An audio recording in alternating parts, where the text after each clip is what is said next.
बारिश ने सड़कों पर प्रहार किया क्योंकि मार्कस शहर के परित्यक्त हिस्से से होकर गाड़ी चला रहा था। तूफान ने सड़क को पानी की एक चमकती हुई रिबन में बदल दिया था जो टिमटिमाती स्ट्रीट लाइट को प्रतिबिंबित कर रही थी। वह एक पत्रकार था, हमेशा उन कहानियों का पीछा करता था जो सबसे कठोर पाठकों को भी सिहरन देती थी।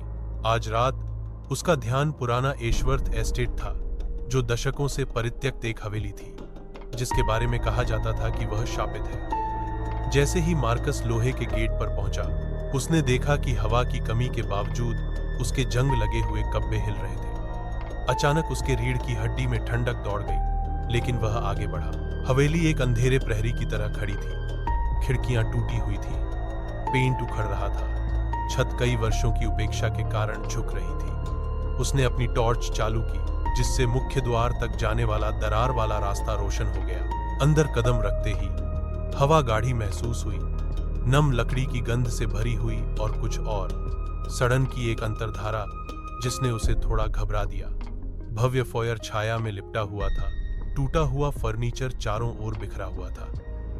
धूल के कण उसकी टॉर्च की किरण में तैर रहे थे, छोटे छोटे आत्माओं की तरह नाच रहे थे।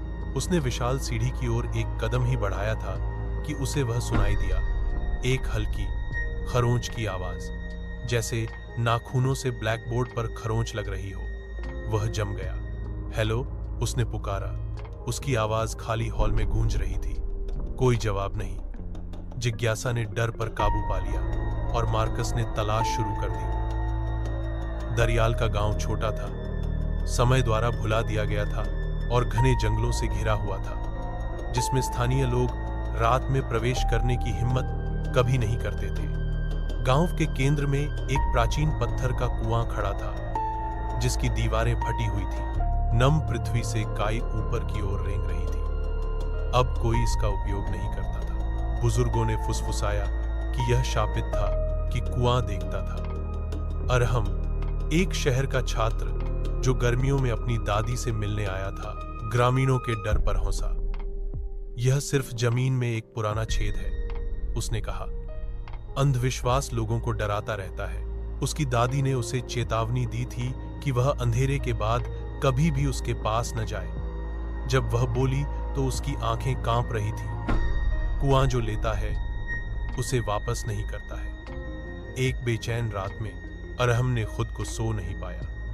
गांव बहुत शांत था, बहुत घुटन भरा था। जिज्ञासा उसे खा गई, जब तक कि उसने आखिरकार एक लालटेन पकड़ी और कुएं की ओर चल पड़ा।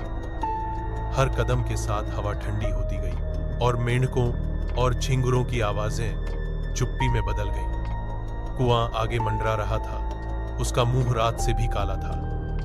अरहम ने अंदर झांका। उसे टपकते पानी की आवाज सुनने की उम्मीद थी, लेकिन इसके बजाय उसने सुना सांस लेना, धीमी भारी सांस लेना।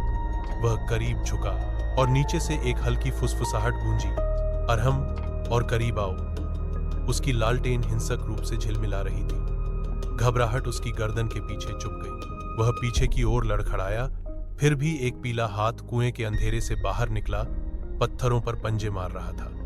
उसकी उंगलियां लंबी थीं, असामान्य रूप से जुड़ी हुई थीं, नाखून टूटे हुए और खून से लथपथ थे। अरहम चिल्लाया और भागा, लेकिन उसके नीचे की जमीन हिल गई।